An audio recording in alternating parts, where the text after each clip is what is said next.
Hello, everyone. This is Ari Moshe Wolf of Heart and Soul Centered Astrology. I'm here with my friend Martha, and today we're going to offer our perspective on Neptune moving retrograde into Pisces through the 12 houses. So, welcome, Martha. Really glad to be sharing this with you again.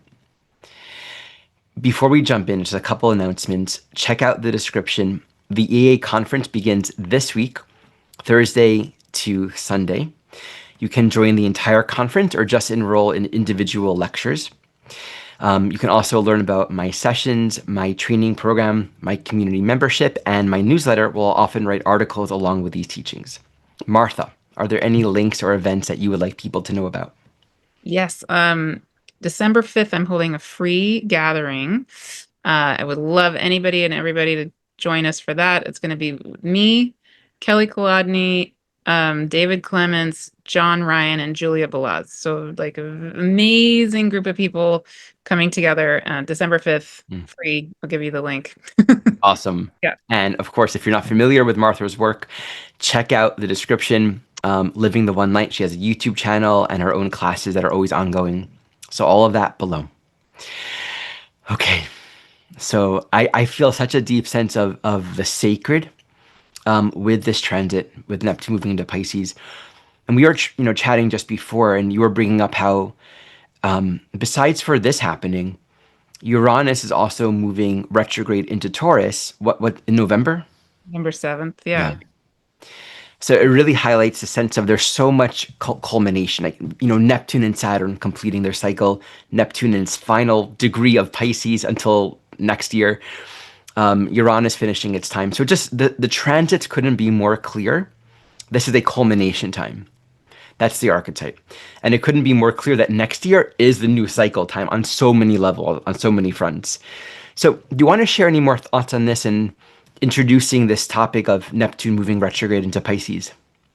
Sure. Yeah. I mean, I just think it's so perfect that we're doing this together because we earlier when we were coming up to the lunar eclipse in September, we did a lunar eclipse through the houses, right? And now this Neptune re-entering Pisces is exactly opposing the solar eclipse, which was the second of the two Yeah. eclipses in that eclipse season where we just did this, right? So actually, Here, for I'll show the visual while you're yeah. talking about that. Yeah, I'm just thinking that this is the perfect follow-up to that, right? Um, and I think it's amazing that and just amazing cosmic choreography that new moon at the solar eclipse on September 21st, 2025 was at 29 degrees of Virgo, and now we have Neptune re-entering Pisces, and it's going to, like you said, going to be sitting right there at that 29 degree. It doesn't even go back to 28 degrees of Pisces. It just sits there at 29 degrees of Pisces until it re-enters Aries in early 2026. So it's going to be basically opposing where that new moon was at the solar eclipse this whole time. It's just going to be sitting right there opposing that point, right? Um, yeah, that feels Let me show everyone that. So yeah, Neptune right here. It doesn't go further than 29 degrees, 22 minutes. mm, And that yeah. happens, it stations direct on December 10th. Mm. Yeah, right. Beautiful. So it's like that, whatever that 29-degree Virgo point is or was or is in our own charts or is in existence, it's getting highlighted and just so like mirrored by this Neptune at 29 Pisces too, right? So there's something, yeah. And I know that you have thoughts about, do you want to share any more about what you said that you've talked about that in some of your other videos, but Hmm. I haven't heard them. So Yeah. love if there's How do I anything. clear the drum? Yeah, absolutely. Oh, here. Um, I mean, the core theme that I see here, just appreciating that it's staying at 29 degrees, and that for the majority of the time that it actually regresses into Pisces, it's like it's slowing down. So everyone feel that quality, right? It's like it's not just moving through Pisces, it's going into Pisces and stopping. It's like Stationary. going to the very end, getting very quiet, looking around, closing its eyes, right? Just like there's a stillness here at the 29th degree, at that culmination point. Just weeks before Saturn also moves direct. So Both Saturn and Neptune are in the final retrograde. They're both getting progressively slower, which means the conditions of our life are sort of, whenever a planet stations, I always say that it's like that planet's conjunct itself. It's like putting your finger on it. There's a lot of focus, of attention and energy swarming really towards that particular planetary function. Our awareness is drawn there. Yeah. So it's like, something is becoming very present right now. What's here? What's changing? What's beginning to move? And this happens inside. Something is beginning to shift. So the Saturn Neptune phase in this really deep, slowing down, profound turning point says, the ultimate circumstances of our life, the greater trajectory of where we're going and our destiny, who we are, what we're here for, the holy purpose that we all have in our life. What's happening right now is cleansing us for that, is preparing us for that. And the more I sit with it, and check out my recent video on this topic. If you have any as well, please let me know and I'll post them below and above.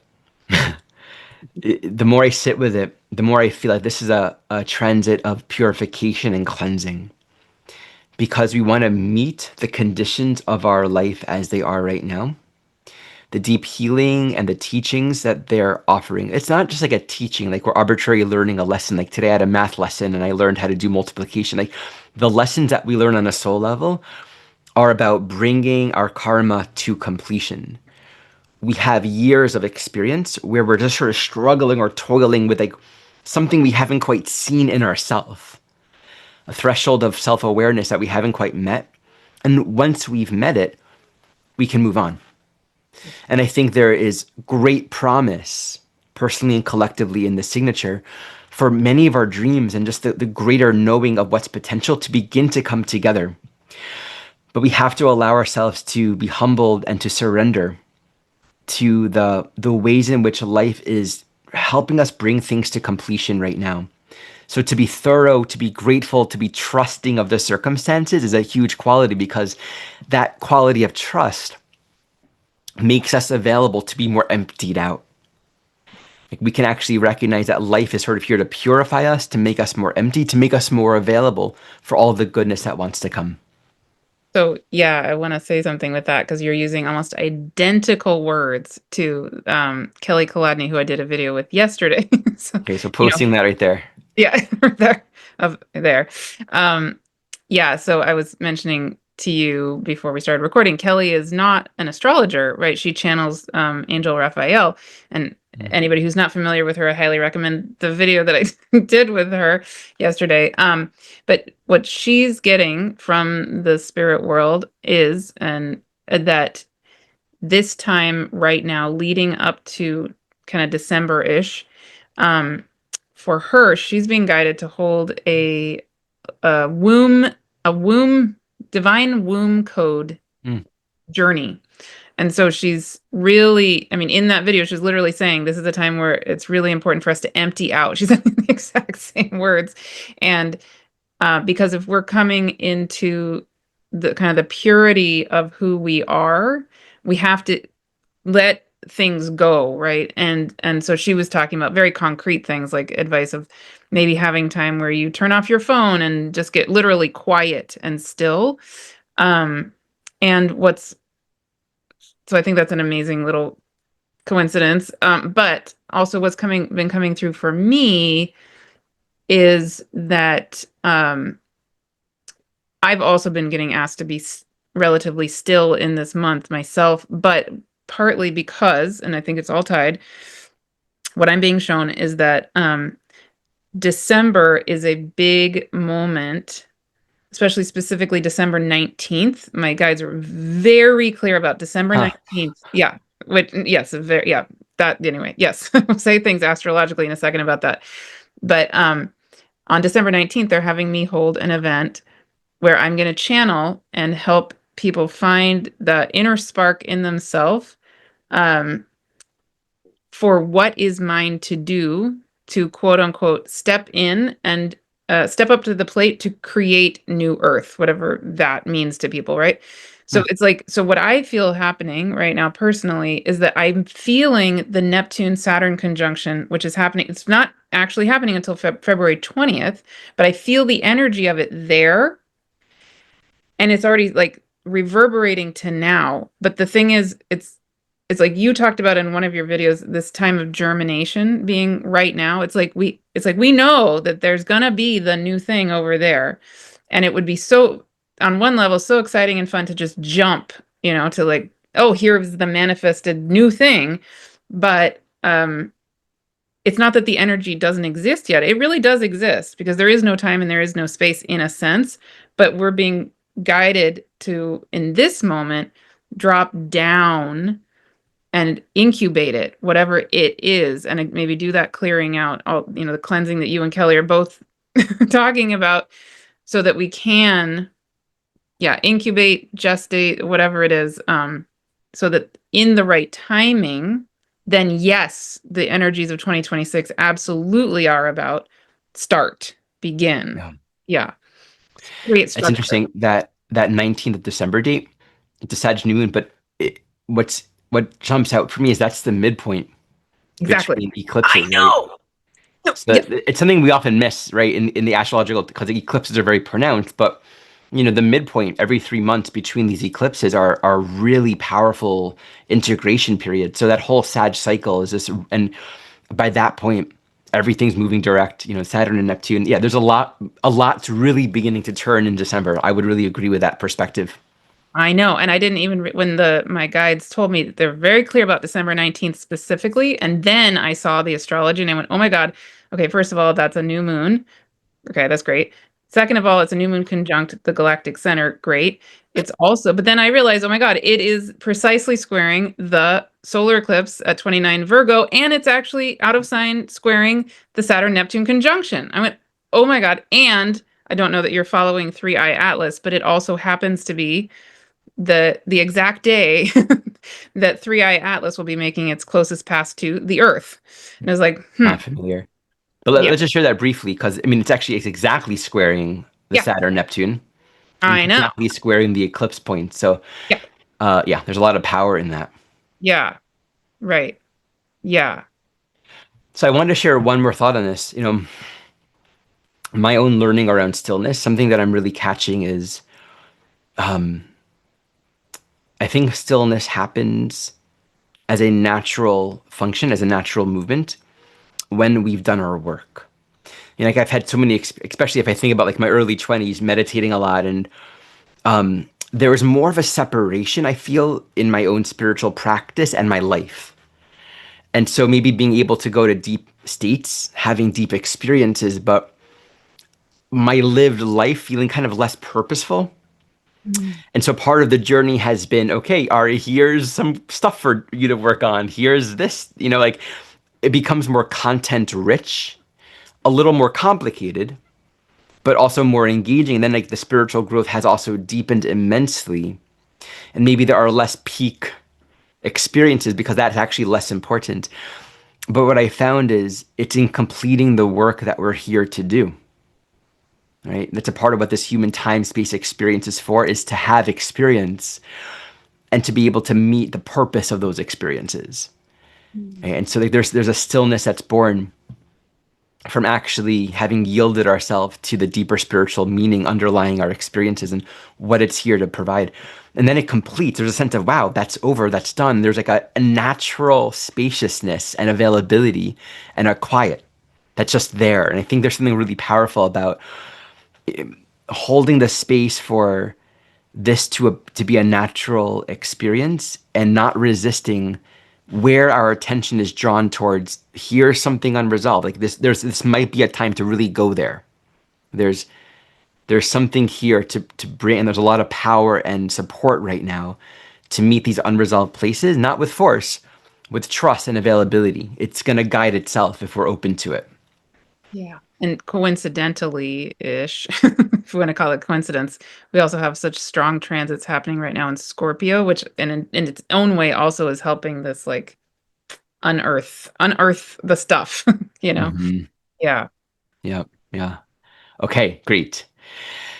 Let's do our overview through the 12 houses. So one of my meditations is just tuning into where this transit is offering the opportunity, the invitation, the intention for a cleansing, for a purification in bringing dynamics to completion.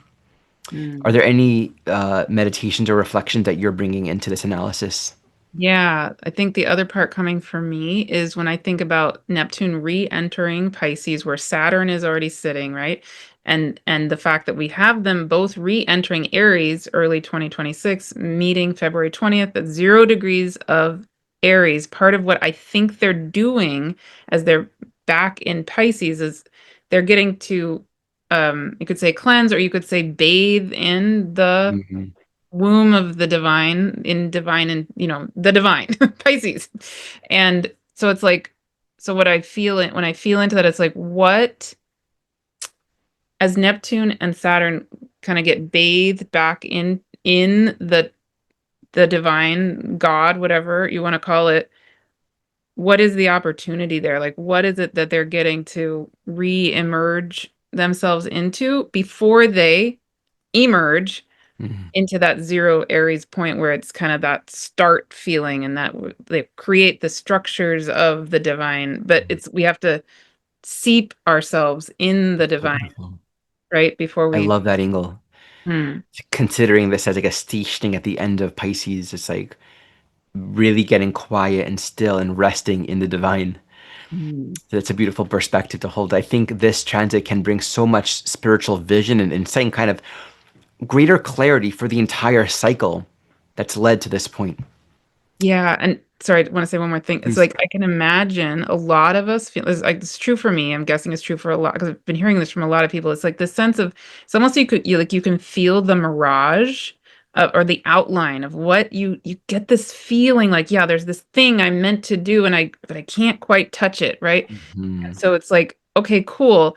I think we've been in a mode where we've been in the we've been trained to think that those answers are going to come from the rational mind, but I think this transit is really helping us to get it. Wow, no, this is a time where that the new stuff is coming, but we don't really probably want to construct it from our rational mind, at least in my opinion, because if we keep doing that for our world, that's not really working so well, in my opinion, right? So it's like, what is the intelligence of the divine really? And I would say, even with Taurus, Uranus going back into Taurus, what's the intelligence of the earth that's trying to then emerge next year in form, like in concrete ways through us?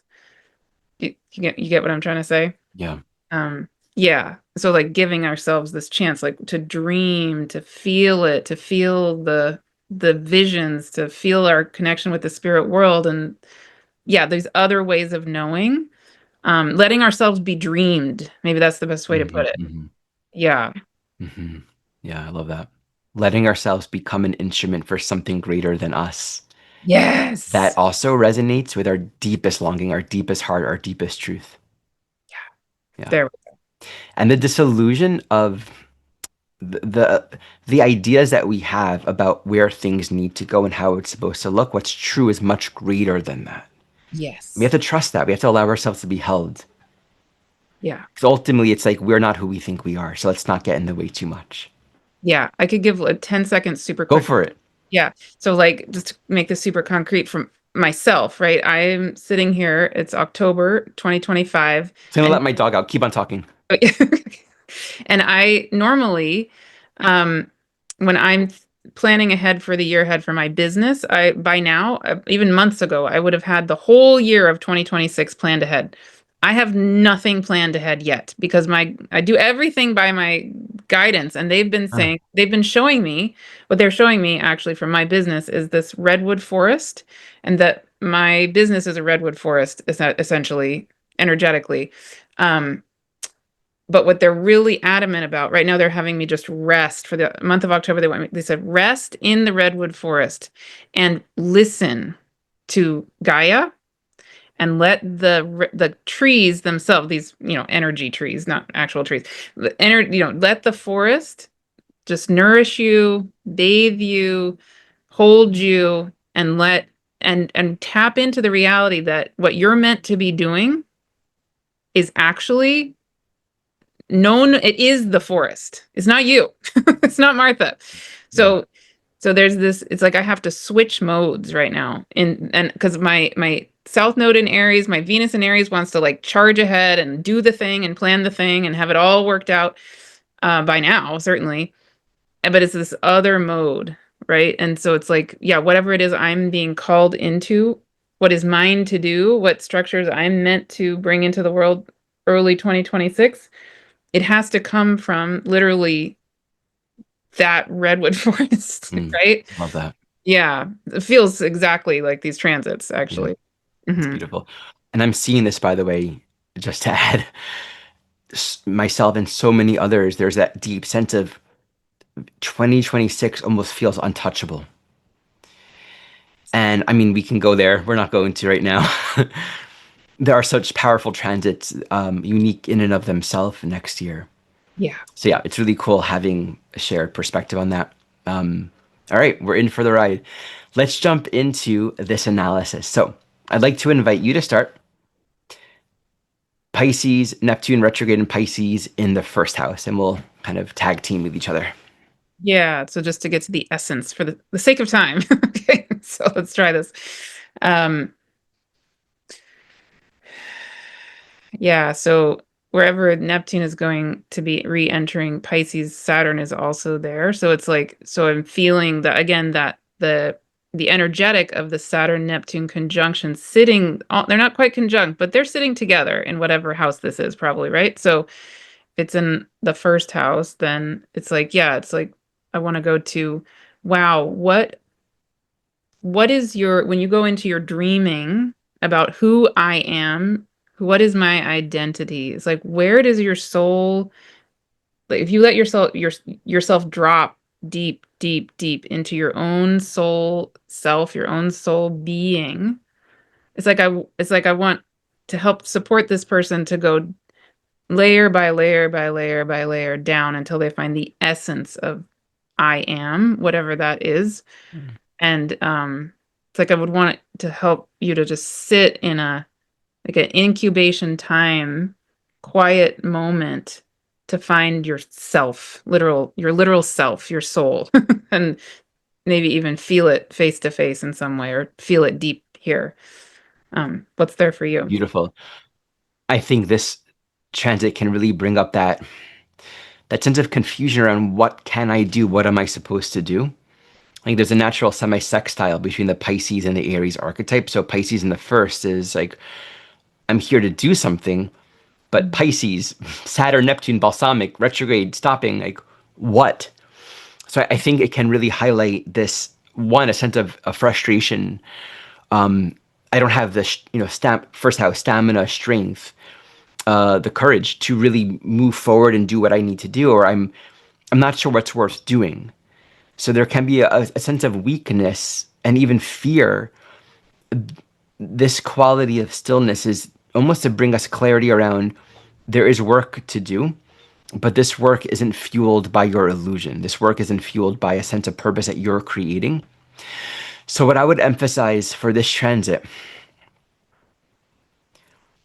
there is a spiritual activism, a spiritual purpose. There is a way in which you're cultivating, claiming strength to do what in your mind might feel impossible or heroic. And we have to differentiate between like a self-deluded, I'm here to be this incredibly strong, powerful leader, like a deluded idea of purpose versus this purpose that might feel like, how can I achieve this or how can I do this? I don't have any strength. And that's where like the Pisces in the first says, you are not who you think you are, that you have more power and capacity for leadership and stamina and direction and courage to move forward into the unknown. You just have to trust yourself and be willing to surrender your actions. Like that Pisces first house is like, you can do anything. There can be this superhuman strength that has nothing to do with your body even and the actual physical strength, because this strength comes from a non-physical source. So if there's real inspiration, meet it, do it, and don't be afraid of, I think for some souls this can be a fear of taking up space. Yeah. Like I don't want to be too aggressive. But if you don't do the work that you need to do, you're literally going to feel like you're just being pushed around or even bullied by forces larger than yourself. So allowing your own effort and your will and your stamina and your strength to meet purpose and meaning greater than yourself, and surrender it. Do what you need to do, because there's a new cycle that's going to begin soon. And the purpose for this signature, the purpose that we carry, simply wants us to abstain from judgment or fear around consequence. Like, who am I to act? Who am I to get in the way? Who am I to stand on in this mission? You know, to not judge, to do the work that we're here to do.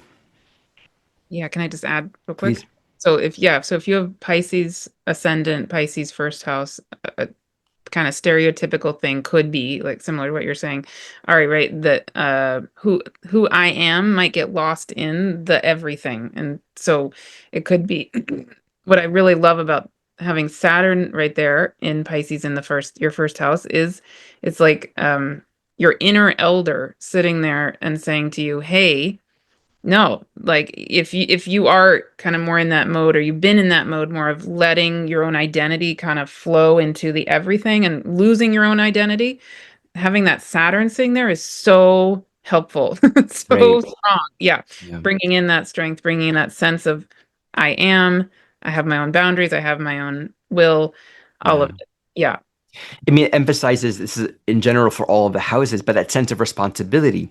There's work that only you can do, and you have to do it. And if you don't do it, it's not going to get done, and you'll feel lost or left behind in life. And I often think of the first house for me, not so much identity, but more so how we're instinctively individuating ourselves, putting ourselves out there moment by moment. So it's how we express our will in life, right? So there needs to be a sense of becoming, constantly discovering the next moment, the next step.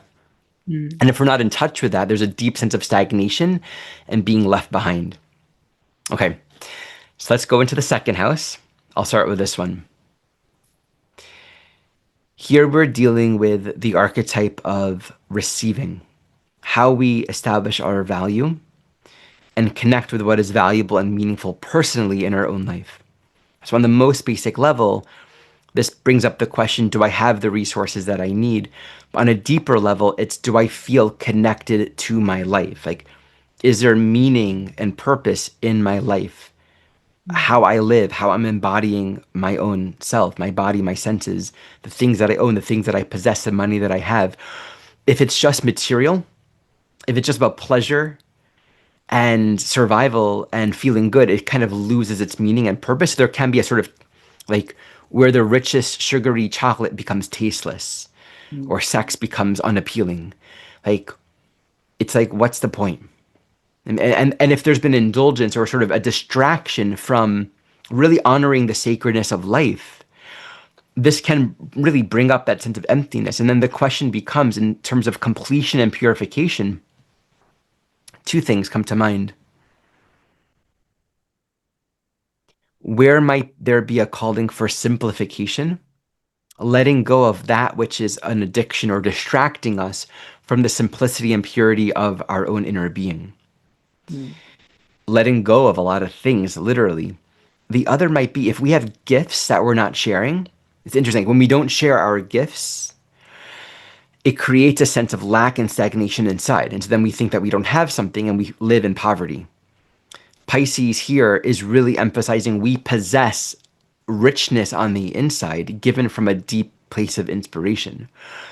The challenge might be knowing how to circulate that in the world. So there might be a purification, like, you know, share your gifts, like literally just get out of your own way and get out of this little hermited isolation place and offer more of yourself. In that offering, we allow all of the cultivation, all the beauty that we've been cultivating to actually reach other people. It's like having seeds and not planting it. So plant the seeds, tend to all the things that you've been given, let it grow, let it flourish, share it freely without discrimination. That's the point here. It's like the gifts that you have are not yours to control. They're here to be shared, not in an indiscriminate way in the sense that you then get violated, right? Because the boundaries here are honoring the vessel, the container, the holiness. So that's where the alignment is. The indiscriminate quality is meant to be directed toward I am not here to judge, who is to benefit from the love that I am. It's just that difference between hurting ourselves, degrading our self value, versus allowing ourselves to be filled with what is valuable and letting it extend in the ways that it's meant to, and not according to our own judgment. So the possibility of shifting either from a place of like empty wealth or just a sense of poverty and disconnect from feeling like we have the support that we need in life, that can begin happening now as we really begin to connect with what is the goodness that we've been given to give and to share and to tend to and to honor. Like the imagery that just came to mind is getting still and very quiet. Don't buy more beautiful pottery. Take the pottery that you have. You know, if you need to fix it, fix it. Sit with it. Pour your tea in it. Clean the room. Create the space. Like allow yourself to commune with what is, so that what you have is empty and it's not taking up a lot of psychic space, and you can really reconnect with what it's for, what you're here for, what this life is for. Mm. Yeah. And I would add an angle that's maybe slightly different, but maybe the other side of the similar coin. Because I'm going to, okay, if you have Pisces in your second house, what can be a tendency is to give away everything. Right. Like to totally deny yourself anything. Like yeah, my basic needs actually don't matter at all because it's, the needs of the divine, and I'm just this little tiny me. Um, And so even guilt around having. yes, exactly. Yeah. Right, exactly. So then I'm feeling like, okay, so wherever this Pisces transit is happening, whatever house that it happens to be for us, chances are extremely good unless you happen to have a 0-degree ascendant, right? That if you're using Placidus or Porphyry houses, or not whole sign houses, then the Saturn Neptune conjunction at 0 degrees of Aries will be in that same house. Right. So, so for this person with, yeah, Pisces in second house, they're eventually early next year, you're going to have probably the opportunity for new constructs, new structures around resources, around money, around self-value, and all those second house things. But in the meantime, it's like it can be really like exciting. Okay, I want to jump to that. Yeah, give me that new way of being with my money. Um, Maybe I really need money, whatever it is. But it's like, okay, in this time, I would want to encourage you maybe to, again, kind of go down, go deep into the womb of the divine, really be held there, and find that spark of the divine that has that divine intelligence that says, no, not only do you deserve to be fully resourced, that is the natural state of existence, right? Hmm. Like that is your true essence, is resource itself. So this whole pattern you've been in, either that if any kind of pattern that maybe you've been in that's out of balance with regard to money or resources or da da da, da, um, when we connect in with that spark of the divine in that second house, that can suddenly infuse us with this new way of being around resources, right? And that will then inform how you move into that 0 degree point with the conjunction coming next Mm. year. Beautiful. Yeah. Beautiful. I'll add that Aries' second house is visceral, instinctive. Right? It's very in the body, and so Mm. there's a lot of energy that just a lot more fire and just like engaging. Like you're really hunting animals on the earth, right? You're charged, right? And so I think there's just a lot of coming into right relationship with what all of this is for. And another thought is, don't go purchasing the next awesome thing right now. Like that's a Ah. part of it, like oh, this will make me happy, or this will, like, there's something around how it's easy to escape right now if we're not really present with what's coming to completion and where we're really planting seeds for new development. Like, don't add more, let things get simpler. Mhm. Okay, will you start us off with the third house? Yeah. Okay. Pisces third house. um Let's sit with that for a moment.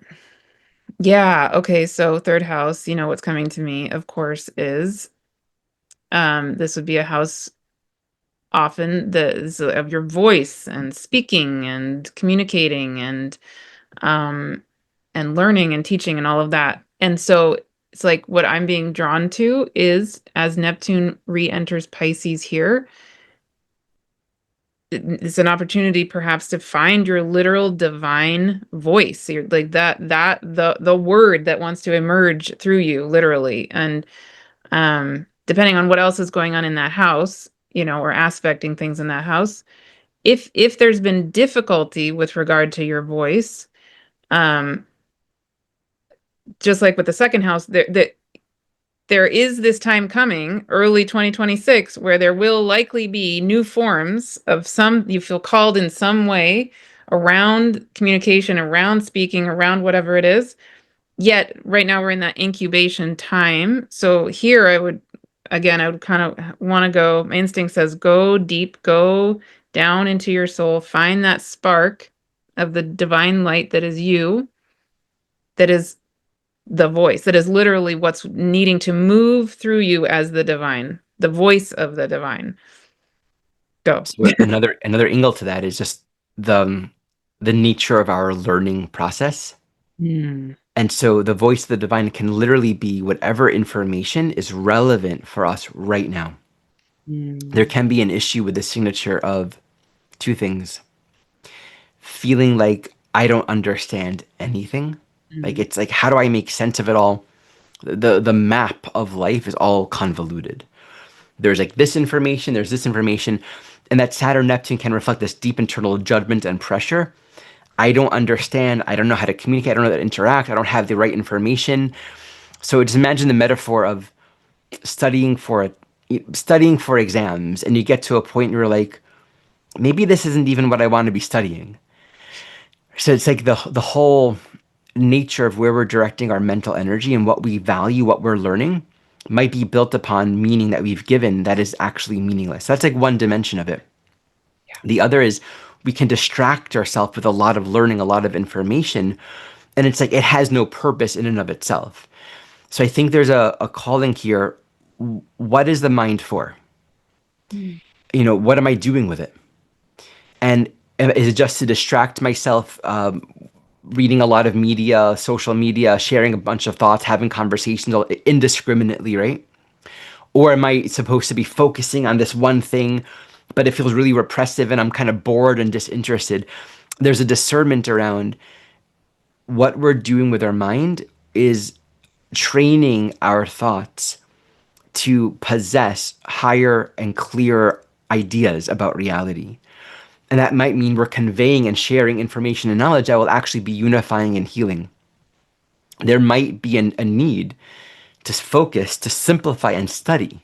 Like, I've been avoiding really going deeply into this. I've been distracting myself, and this will take some work. And then we don't always have to study through linear means with this kind of signature.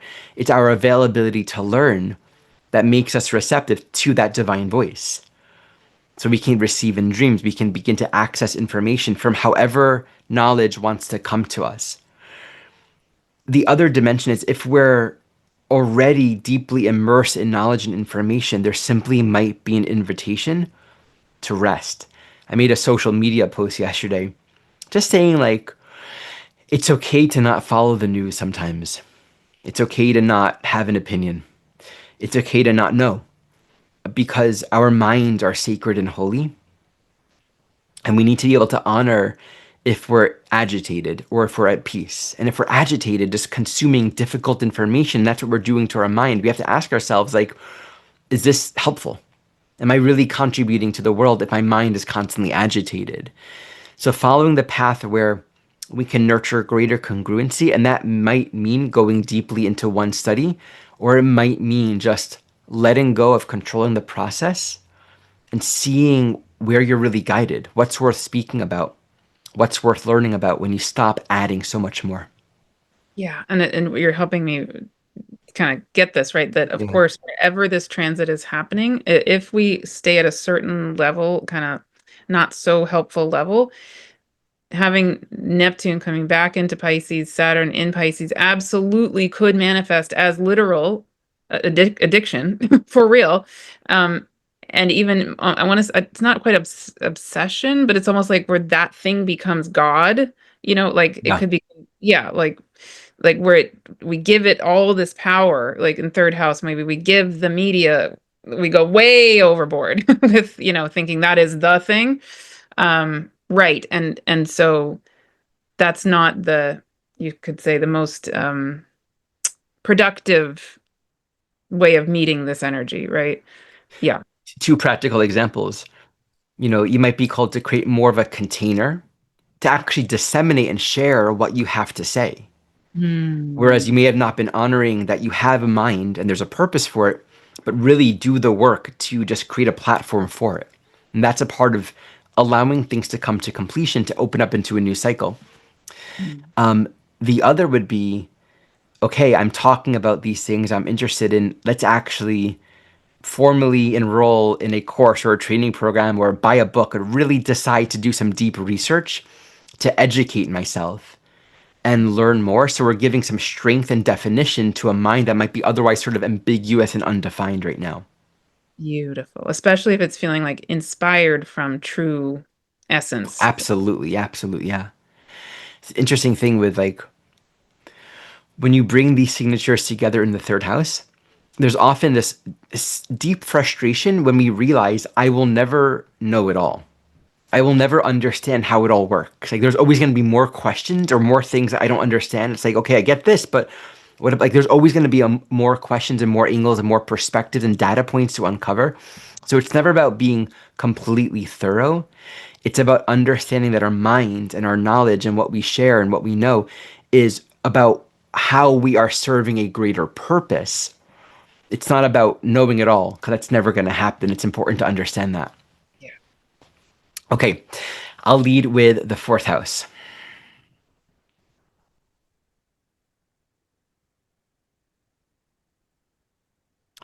So I often speak about the signature as representing the orphan archetype, where Hmm. there can be a deep internal sense of, okay, home is maybe a universal concept, maybe a very compassionate, loving orientation, but at the same time, feeling on a personal level that home is very ambiguous, where tribe, family, care, nurturance, it's like harder to access that personally. So this really highlights, has there been some element of self-neglect? In which case, the purification may have a lot to do around these inquiries around how can I be a source of love and nurturance for others while also knowing who I am. So I think of identity fundamentally being a fourth house thing. Here, our identity is in the love that we are, which is beautiful, but it's also very existential. So, what does it mean to be the love that I am? There might be a lesson around, on some level, being unavailable, being less of a savior, not needing to make sure everyone or everything feels nurtured and cared for all the time, but really focusing on how can I allow myself to know guiltlessly that I'm allowed to be loved and cared for and rested and well in this life. So, our home, our family, our tribe, not in a literal home sense necessarily, but where in the ways that we feel rested and cared for, and how can we allow this divine truth to actually manifest through our human experience? And the other dimension that I would bring forward is there may be gifts that we each have to share with the signature that says there are beings in your life, your dogs, your children, that need you. Right? Hmm. It's like if there has been neglect, this signature says get really quiet and understand that there is a cycle to bring to completion. See their well-being and their wellness as one with yours. Let them come into unity with you so that you begin to recognize that your purpose right now is to anchor greater love and care for all of us. So if it's like overwhelming, too much responsibility, neglect, or martyrdom, like all of this is kind of bringing us back to a realignment. So if you have the signature, there's a teaching, a fundamental truth that you being well is innately synonymous with others being well as well. Mm. And to hold as a prayer that all beings know that they are loved. And to earnestly want to know, like, who am I? Like, I have Neptune in the fourth, so I have a similar signature. You do as well. Yeah. I, I have a couple of times I've asked, you know, just in the face of the challenges or dilemmas in life, like, tell me, who am I? You know, and I get the answer, you are love. Literally in the dreams, get that direct message. And I'm like, okay, great. Like it's a repeated message, but what do I do with that? And that's kind of like the inquiry. What does it mean to be love? Well, there's like sort of like a logic to it, right? Well, there's no martyrdom there. There's no sacrifice there. There's no depletion. Like love only adds upon itself and recognizes itself. Like the flame doesn't lose itself when it shares. So there's something really deep to unravel in exploring this for ourselves if you have this signature. Yeah, what's coming up for me is right. So, yes, so if you have Pisces fourth house, wow, you are likely an exceedingly compassionate, very sensitive being, right? Mm. Chances are very, very good that's true. Um, and right. And so what's coming up for me is with Saturn there, especially Saturn there, it's like yay, yay, yay, yay, yay. This is so good. um, because it's like, yes, you need your own structure, you need your own boundaries, you need everything Ari just said. I'm just gonna repeat that Sure. right here. Um, but the image coming to me is like a rose, right? It's like that structure doesn't need to be a brick building. That's not going to work for a Pisces fourth house person. It's more like this, the rose of our heart, our heart chakra, Mhm. our heart being. The rose itself has its own strength. It definitely has a structure. It's soft but strong at the same time, right? Get that feeling? Yeah. Yeah, to find but you need that structure because we know what happens if we just this signature absolutely could just give, Mm. give, give, give, give. Right, yeah, This is like sort of like the dilemma with Saturn, Neptune, and Pisces right now, and it's so good to highlight. It's this interesting combination between open and available to everyone and anything, which is true, and also there are boundaries. And I think this is the kind of where we struggle. It's like the boundaries are more a way in which we're honoring the nature of the temple, but it doesn't mean the whole world isn't welcomed here. yeah, Finding that alignment where the parameters don't become arbitrarily closed doors, where the material gets so real that we forget the spiritual, but nor allowing the spiritual to become indiscriminate in such a way where we unconsciously override our own wellness. So yes, there's something really deep in learning how to honor form, which means honoring our own limit. Like that's such a big part. Like, honoring our own. We're not. That's the whole point. Like we're not God. Literally. Like we're yeah, not. We can be as Piscean as we want to around like our ideal, but in actual reality, we have profound limits as we're evolving on this soul journey. So it's like a way of respecting our unique soul curriculum to know our own limits. And it's like we get to evolve, and those limits evolve not by transcending them, but by bowing. In the same way, we wouldn't expect a child to bypass their own needs and hurt themselves, right? We protect and honor and nurture where we're at in our development. yeah, And the temple is a signature that reflects that idea. yeah.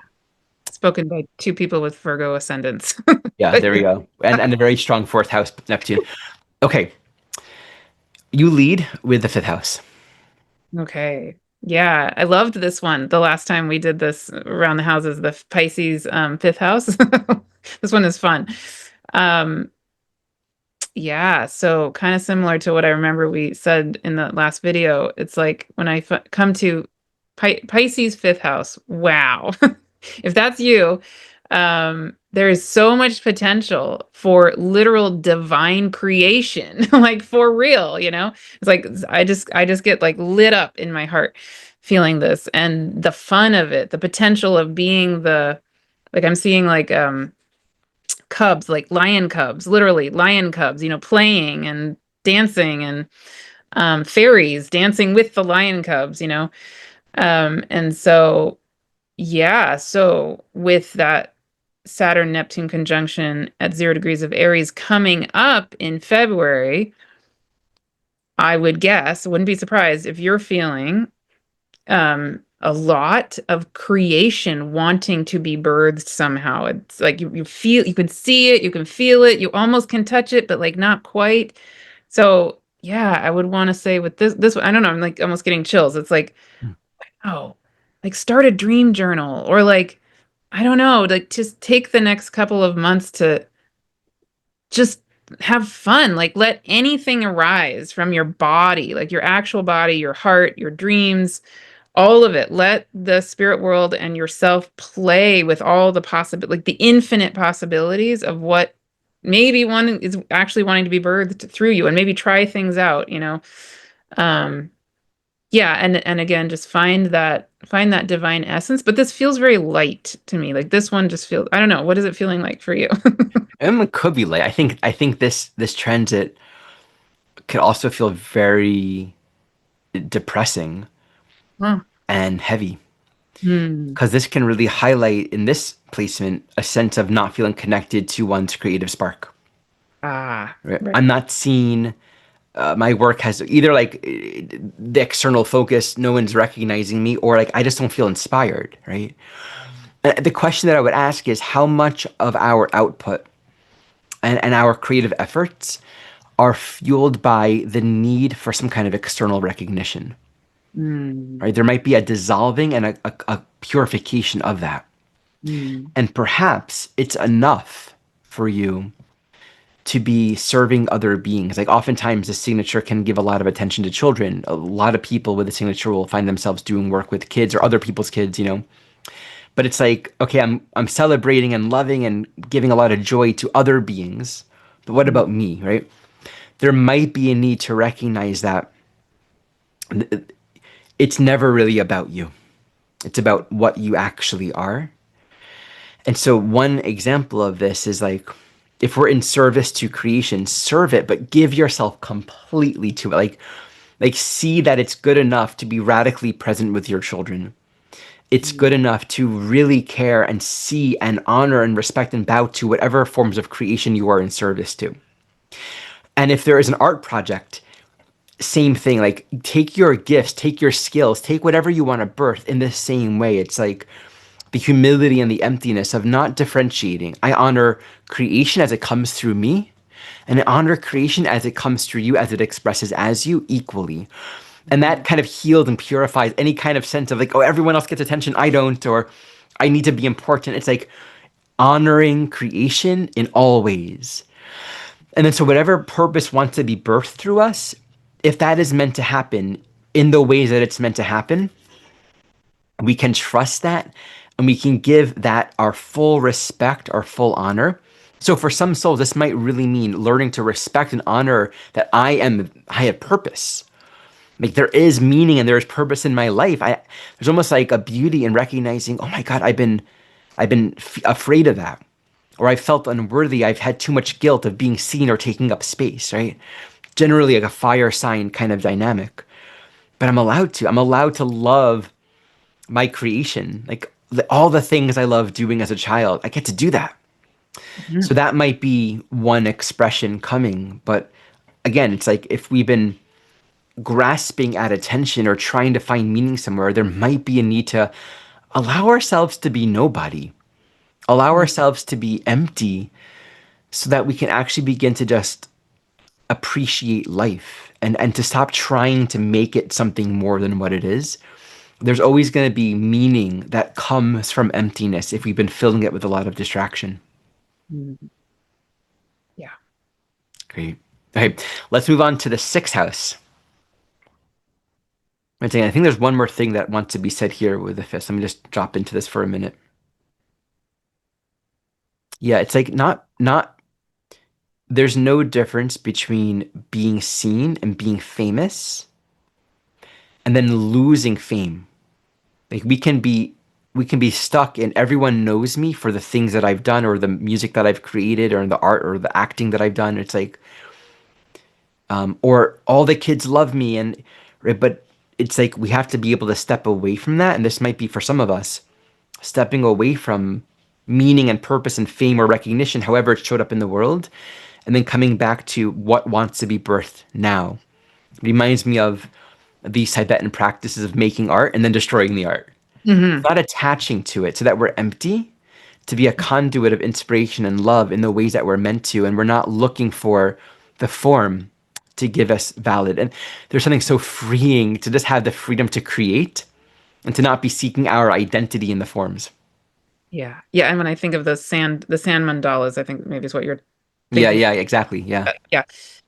It's like, yes, that. And something I would want to say to people is if there's also been a sense of shoulds, around your creativity in some way, if that's been a message you've gotten, I think this transit right now maybe is helping you dissolve that and come back to the true essence of enjoying it also. So not so much like you must do this thing and then throw it away. That's not the point. That's not Right, what you're. exactly. Yeah, yeah. Yeah, And yeah. it's the ability to sustain more openness and joy in the heart, to just Yeah. really feel like joy. Yeah. Okay, Exactly. sixth house.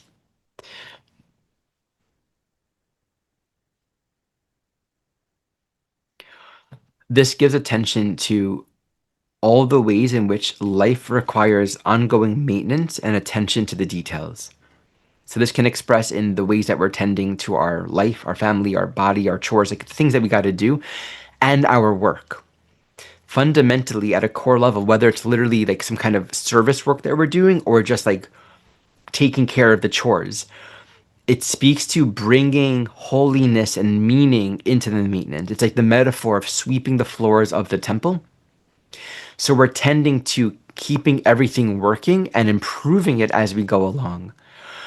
If we find ourselves becoming overly materialistic, like seeking some kind of perfection, it's like you're in the temple, but then like, you got lost in thinking like it was about brushing your hair the right way and performing the techniques just right and getting every corner and sweeping with this arm here 5 cubits from this arm, and it's like getting lost in the technique and the practices that just creates a deep sense of what's the point of all of this. It's like your diet and doing everything right and perfect.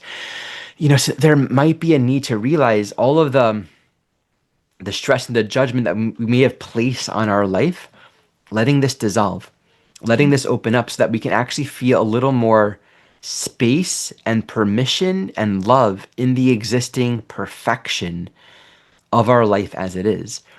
On the other hand, if there's neglect, you got to do the work that you got to do. Like you got to sweep the floor. So it's just like the humility, bring your work to completion. And Mm. there might be certain tasks and chores to be doing right now that it's pure karma yoga. It's like you purify yourself through the action, keep on doing it, and give all of your devotion to it and be thorough in it. But don't let that thoroughness become confused with perfectionism. Thoroughness means being present, attuned, aware, devotional. Perfectionist is neurotic and it's stressful. So that thoroughness allows us to bring the work that we're here to do to completion. And there might be a whole new phase of healing work and service or gifts that we're meant to share or cultivate, or a whole new spiritual apprenticeship and spiritual gifts that might be opening up for us. Oftentimes, like diseases or issues that we have with our body or health feel very ambiguous or confusing when you have strong Pisces stuff going on in the sixth house. But often, like the deeper teaching underneath that is it's not confusing. It's more about it's taking us away from the strong fixation on just the physical alone. And it's bringing us back into alignment. What is the body for? What is my life for? What is the work that I'm here to do? So we get back on track with purpose and we don't worry so much about everything looking perfect. We focus more on are we doing our function? Yes. I have a bunch of things I want to say. Um, and this feels important to say a little more than normal, just because also we have South Node in Virgo right now, right? Right. Everybody. So that's another part of this whole dynamic happening. So I recently, in the last 2, 3 weeks, was rereading the um the Jeffrey Wolf Green Pluto book, the chapter on Pluto in Virgo and the sixth house. So he was in there, he describes a lot about his perspective on the sixth house. And out of that book, I would say that chapter is one of the ones that I resonate with the most. Like there are Mm, certain ones earlier on I go, yes, no, and yes, no. But this one I went, whoa, that is so helpful. And I just want to highlight a few points in there because I think this could be very important for everybody, given that South Node currently is in Virgo. But then it would be applied to this house, of course. Okay, so what he describes in there is essentially that sixth house is coming from fifth house, right? So like Leo turns into Virgo. And if we have been in a sort of out of balance version of Leo energy, and maybe we have some sense of guilt at that, like we've overinflated our sense of self, our sense of creativity, all of that Leo stuff, and we kind of been out of balance with our Leo energy, then we come into that Virgo sixth house energy feeling guilty, like we did something really wrong, right? And then I love this distinction he makes between then coming into that sixth house Virgo energy of service, um, there being a really big difference between serving from a sense of wanting to atone our sense of guilt. mm, Not a helpful thing. We've probably all been there, done that, right? That's not where we want to stay. That's not true service. So the distinction he makes is that true service would be really in relation to a healthy Leo energy, but also in relation to the healthy Piscean energy, that we are acting in service to truly our devotion to the divine, or ourself, as that we are an instrument of the divine. That's kind of the ultimate way, the ultimate thing we're trying to get to, right? So anyway, so I think that's a general helpful thing for me to remember. Uh, and so if I think about Pisces sixth house, it brings in a lot of that potential, right? If we're in a more out of balance version of that energy, for sure, this person could be feeling a lot of guilt and like they need to atone for sins or whatever it is. And then they hmm. deny themselves all of their needs, like, yeah, like, or they're going to be really obsessive about, Overcompensation yes, based on guilt. Yeah. yes, exactly. So, yeah, so then when we have Neptune going back into Pisces in this house, it's like, wow, I want, if that's what's going on for a person, it's like, okay, this is a beautiful opportunity for deep self-forgiveness and healing around. And if there is that sense of guilt, or there is that sense of, wow, I'm like over giving and like kind of obsessively wanting to only like serve them, or so, whatever it is, it's like, wow, I want to soothe the nervous system Right. here. Yeah. That's beautiful. Yeah. And just, in terms of purification and simplification and closure, there might be work to bring to completion. It might be focus on the details, and it also might be just stop. Like Mm. how much of our work and our efforts are fueled by guilt, where we can actually recognize, oh, I'm done with that now. It's time to move on. Beautiful.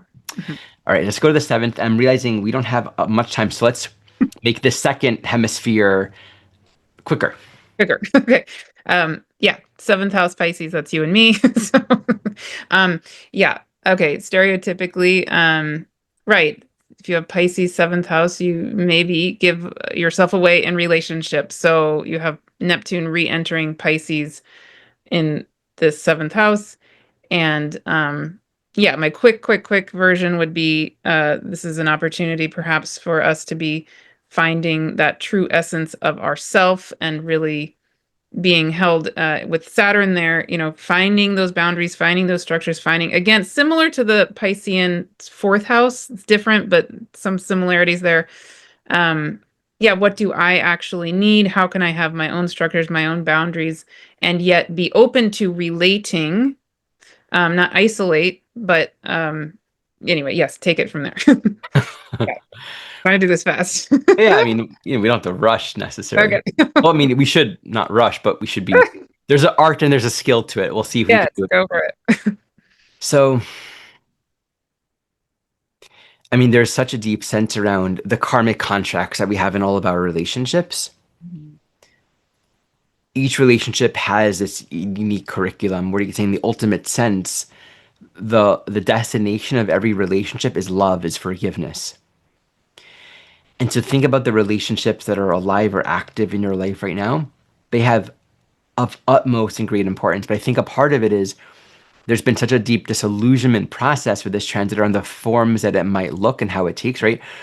And the journey of, I can't be what others need me to be, and others can't be what I'm projecting they need to be. So a surrendering to I accept others as they are, I accept myself as they are, that Saturn limits what we can and what we cannot give, who we can and who we cannot be for others.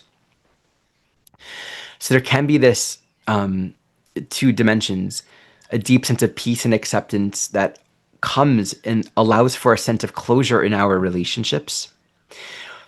This can open to a new phase where there are possibilities either between two people or between people that we haven't yet met with this movement into Aries that allows for a completely new experience because we are not carrying the same judgments and baggage and martyrdom and sacrifice, right? The other is if your role or work in life is to be a counselor, there might be a sense of clarifying what am I available for? What is my true role? Am I here to help and save everyone? Right? So simplifying what's my true purpose and what's my true role. There can be a dynamic of guilt and overgiving with the signature that's being clarified around when I accept and love and trust everyone's journey, including my own. What does it look like to show up in and our relationships can become more congruent because we're stopping a pattern of giving a lot of our time and our energy to save others or to be meddling more in feeding egos and projections, letting everything be as it is and keeping our thoughts clean and clear. So loving others by not necessarily getting as involved as we Yep. have. And Yep. it allows a whole new dimension to open up for us. Yeah. And again, since this is my signature, I have to say, from going back to my redwood tree forest thing, what my guides have been saying to me, interestingly, over and over again, is step back, hands off, get less Mhm. involved. I mean, in terms of my work, right? That I'm needing to take a more of a meta view or meta perspective, um, and yeah, hold more of the big space. So when I'm moving toward next year, and that redwood forest is kind of trying to say to me what is mine to do next. Yeah, it's very, very much exactly what you just said in terms of my work. Is that right? Mhm. The new form is going to be less involved directly, if that makes sense. Yeah. Absolutely. There's Yeah. one more thought that comes here. It's like what wants to be resolved that has been otherwise getting in the way of love, that's Mm. been getting in the way of unconditional love. And I think a lot of our idealizations of what love looks like might need to fall away. And so the simplification and purification might be the realization of, to quote Joni Mitchell, I don't know what love is, or I didn't know what love was, or whatever that lyric is, right?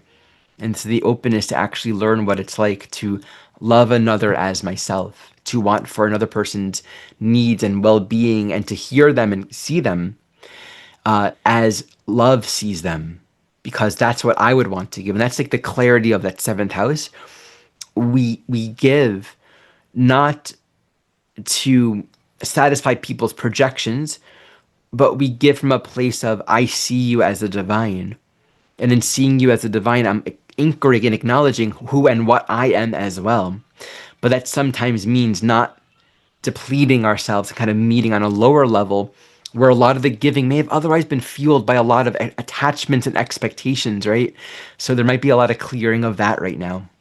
Right. And I get the feeling of like I could fall in love with you again in a totally different way. That Mm-hmm. that's right. Like Yeah. it's not that I won't be in relationship with you, but I'm not going to do it the way we were or that I was. And now, wow, but now there's this opportunity to fall in love with the true you and the true me. Yeah. Yeah. Wow. Beautiful. Hmm. Okay. Would you like to lead with the eighth house? Sure. Um,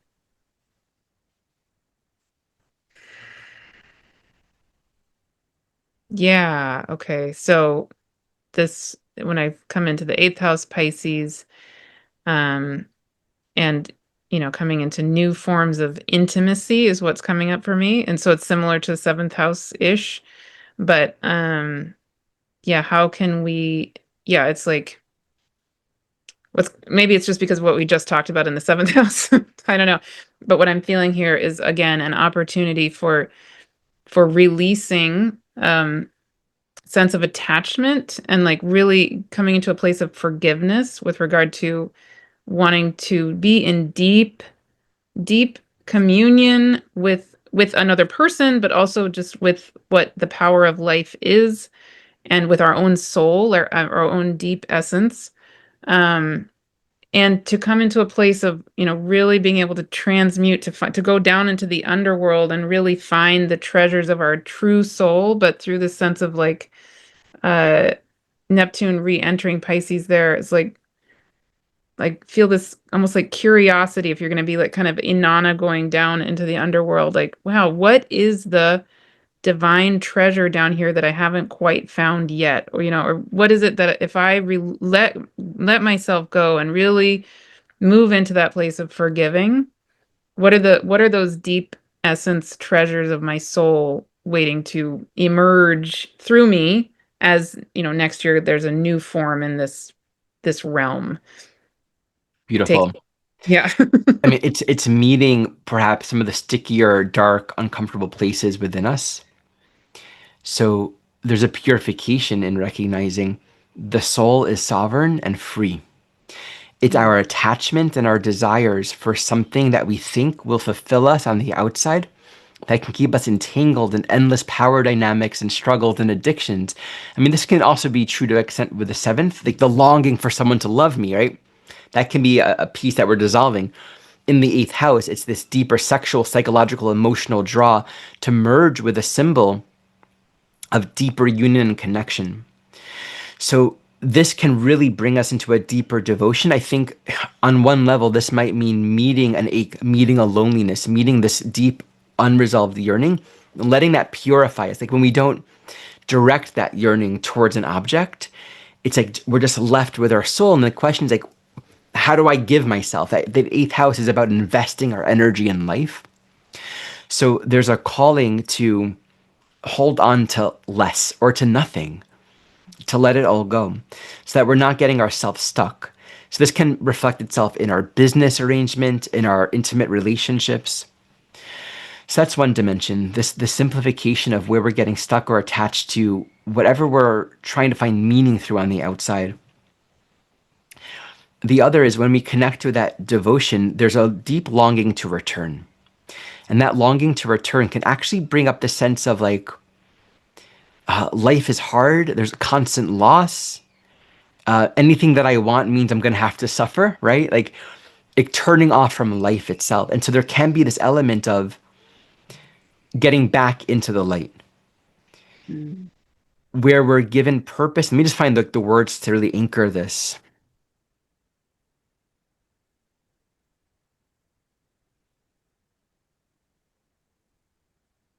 Where we find ourselves guided to go into places in this world where maybe there is a lot of pain, where there is suffering, where we're called to anchor the eternity and the resiliency of our soul essence in the face of darkness, in the face of addiction and pain and suffering. And realizing like the way that we find fulfillment without getting entangled and stuck is by sharing and really opening up and becoming deeply available to meet other beings in the hardest, darkest places, but keeping our attention on the light. It's like going into the places of darkness, but not becoming dark. But you know the darkness. And you go there so you can continue to remember and realize and anchor who you are in your light. If you're the kind of person that's been living your life going into the darkness to help save people, but if there isn't the boundary, that Saturn dimension, you might find yourself getting dragged down by addictions and other people's negative energies and then absorbing it, literally or metaphorically having sex with other people's karmic content. And now you're like carrying it, right? So there's a purification and cleansing and realizing I don't have to take this on. I forgive myself for staying in the light. I think we're sometimes afraid of staying in the light because we think we're leaving others behind. We Mhm. care, we want so much, we want unity so badly. This could be impersonally for the collective or for like specific individuals that we're attached to. Like we want unity so badly that we think if I stay in the light, I'm going to be betraying and abandoning people. And then it's like the metaphor of everyone, help me, save me, like the arms coming out of the graves, come help me. And there's deep purification in seeking our own light and not letting ourselves get confused about who we are. And this is where we might again have that calling to really enter into dark spaces, but with our light.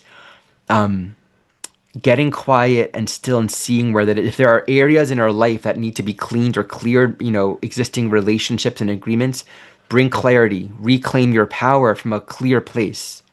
This is not about I put up protection. It's about I remember who I am and I affirm that and I'm clearing this pattern and it's time to move on.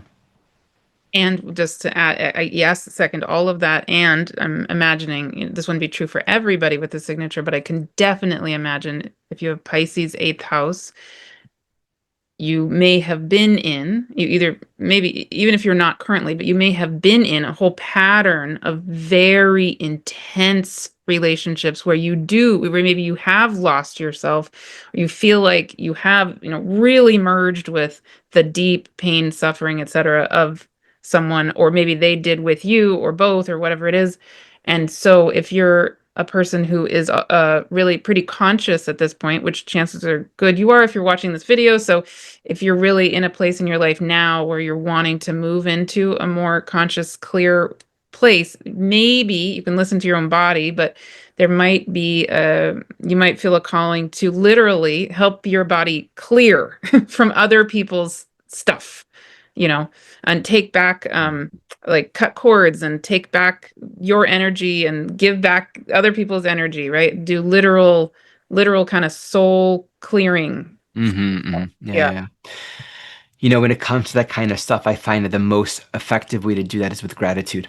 Oh, Yeah, beautiful. I yeah. love that. Because every single entanglement that we've ever gotten into has been a phase of experience that has ultimately brought us to where we are now, where we're finally ready to remember the clarity and the purity of our being. Beautiful. So we don't let go with anger or resentment because that is not letting go. That Yeah. remains entangled. So there's a bowing and a thanking. So it's like we actually get to allow everyone to come back to their innate sovereignty and wholeness, which Yes. has always been true, but we just forgot it for a while. And we're Yes. just so grateful for that remembering. All right. We're in the middle of the eighth house. I had to stop for family commitments. So we're on the next day.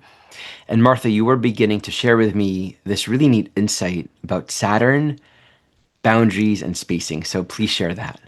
Yeah. Okay. So what I was saying is that for you, if you have Pisces in eighth house, um, I'm imagining Saturn and Neptune both being there now in Pisces. And actually, it's really cool. Today happens to be the day that Neptune re-entered Pisces now. Here we are, Oh, right? and the second day of making this video. Yeah, Yeah. second day of Gosh, making the yeah. video. Yeah. So, um, right. So what I was saying is that when I channeled Saturn in my Astrology 101 course last year, when Saturn was speaking, what it was saying was to sit, basically, it guided us to sit in the middle of its being, which is gaseous, right? Made of gas, and has the rings. And it was saying, yeah, just lay back in me and feel my rings holding you, and feel how, and then it showed us like the parallel between the structure of Saturn with the rings and an atom. And it was saying, hey, I'm a reminder for you, even in your body, of the fact that everything has perfect spacing. So if you think of an atom and you think of the subatomic particles like the nucleus, the electrons, the neutrons, and the protons, right? If they all were to collapse into each other and not have spacing, what would happen? Like the atom wouldn't exist. So basically, Saturn is saying that part of its energetic is reminding us that it's not selfish. Like if we have Pisces anywhere, um, especially somewhere that's relational, like eighth house, we might have a sense that it's selfish or something to have boundaries, to need space, Mm. right? And Saturn there, along with Neptune, um, can help us remember, really feel it in our body, in our soul. What is the divine truth of the exact spacing that is right for us, for ourselves, and This is for the other? Yeah. Mhm. this is such a core piece with Saturn, Neptune in general. Like that question of how to create the right kind of boundaries, especially in the seventh and eighth, where it's so relationally oriented and we don't want to hurt, reject, abandon, betray others. Like there's so much oh, let me just forego boundaries or, no's or I'm not available or I can't give or I'm going to make distinction. Learning how to use distinction on the spiritual journey Yes. in a way that nurtures the path, and overcoming this fear of it being about like distinction is bad. It's a very important thing for I think a lot of us souls, Yeah, including me. including me. Yeah. Okay, so let's move into the ninth house. Are you open to leading that one? Sure. Sure. Okay. Um, okay, so drop into that. Since it's been a whole day, we're gonna Yeah. get back into the Yeah. momentum, so we can take our Yeah. time. Yeah. Um,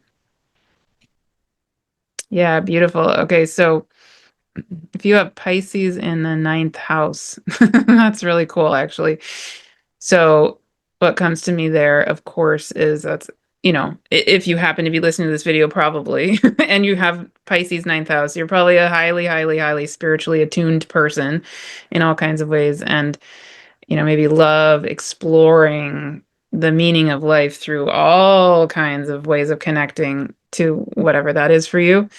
Um, and it's early next year, you're going to have this 0 degree Aries conjunction theoretically in your ninth house. So you might be you might be feeling ahead that there's going to be some new structures or forms, possibly, with how you conceive of life, your belief systems, how you're wanting to explore the meaning of things. And so the thing for initially arising for me is now Neptune has moved back into Pisces in your ninth house. It's there with Saturn in Pisces in your ninth house. And so certainly it could be a time where you're held to drop back into kind of not knowing in a sense. It's almost like Ah, mm-hmm, letting it go. Yeah. Like if you mm-hmm. have a set sense, oh, I believe this, whatever it is, maybe suddenly you have an opportunity to go, or maybe not. Where are you going Beautiful. with that? Yeah. So we can also think of our understanding of our life itself, our cosmology. And from a developmental perspective, what's happening in the ninth house is we're cultivating more experience and perpetually expanding our insight and our knowledge. And this again, it's life, it's the nature of reality, but it can also be any specific area. So there should be a sense of healthy, optimistic, there's growth, there's potential, there's realization. If we've given some sort of meaning, like this is the journey that I'm on, and this is what it looks like, and this is how it's supposed to go, then we've lost that spontaneity and that authenticity, that space that's needed along this journey to really have the openness for direct experience, to actually learn along the way. That quality of pilgrimage always requires some level of openness and availability to not know. And I think this can feel really daunting. So like, there can be a sense of I was following this teacher or this spirituality or these beliefs or these expectations of where the path will go. And oh my, I'm just lost in the wilderness and I don't know where I am right now. And if we're feeling lost, if we're feeling overwhelmed, okay, this is a great opportunity to allow for a completion, for a culmination, for a surrender of whatever beliefs and expectations or dogmas or ways in which we think. One, two options. I'm just going to walk and something's going to happen. or so it's sort of like a naive openness and expectation that it's all just going to work out. In that case, there might be a need to recognize the spiritual quest itself, this journey of ongoing expansion, is all about my own personal realization. And if I'm not digesting and assimilating experience, it doesn't matter how spiritual it looks, how many awesome, cool experiences I have. It's about really learning who I am. It's about really cultivating more insight, right? There's that. But or if there's been too much rigidity, it's like a lack of definition or too much definition. You could actually use as a good example, like imagine being in a monastery with a lot of rules and dogmas and discipline. So you wake up every day, you do these things, and but that can cloud and obstruct and get in the way of true spiritual experience, true learning, true discovery, where all the books and the things that you learn about actually get in the way of true learning. So there might be a need to just come to terms with that. Ninth house has so much to do with simplification. Stop adding on more and let the journey be innate, intuitive, self-evident, and just very simple and natural. Right? So there's too much dogma or sort of undefined looseness really calls us to take responsibility for, am I allowing myself to learn from my experience? Because we don't want to feel lost and unguided and directionless as an identity. We can feel lost, we can feel directionless, and that the intention here is to allow that to become more of a surrender. Let me find the right word for this. I thought I knew where I was going and I was wrong. So I'm available to learn. Mm. Yeah, and I just add, I think this would fit right in with what you're saying, that I could imagine someone with this signature also, yeah, maybe really wanting, being really on the quest for finding the truth, really, really wanting to find the truth, and maybe, maybe being in a pattern of um, idealizing the teacher, or like almost experiencing someone you're following like almost like God in a sense or something, right? And so maybe an opportunity here, again, I think similar to what you're saying, is to take a step back, come deep into your own being, find the authentic truth of you, and have a chance to say, oh, okay, I've been following XYZ thing, whatever that happens to be. Cool. Like, is that coming from the true light of my essence? Does that really feel in alignment with myself, my own knowing? Um, or not, or, or both. Maybe there's little tweaks that you want to make along that road or not. Yeah. Interesting perspective. I'll try my best to articulate. Um, the places that we seek for answers will give us answers. Wherever we look for them is where we will find them. But we have to also appreciate that the answers are going to be conditioned by the forms that through which we are seeking the answer. So if you want to ask me all of your questions, you're going to get the filter of Ari. Mm-hmm. All right. If you're going to ask, is this the next person you meet on the street or when you're buying bread? And so, like, there's a sense of, where am I seeking? Where am I looking? Because we can get stuck in these conditional, and they can look really flashy. Like, here are the answers, and it can look really convincing and impressive. But if it's not authentic, if it's not really true for us, we have to really question, maybe that's partially some of it the truth. It's true in this person's experience. There's some elements of it, but that's not the whole truth. And I have to keep on going. And having that discernment might be really important for you if you have the signature. All right. 10th house.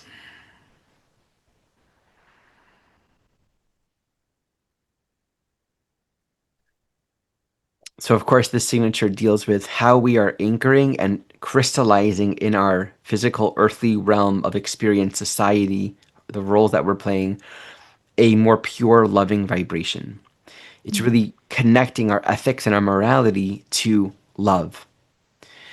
So it brings up the question, it really emphasizes the Saturn dimension. Are the roles and the structures, the jobs, the things that we're doing, the ways that we're showing up in life, the responsibilities that we're holding, do they have meaning?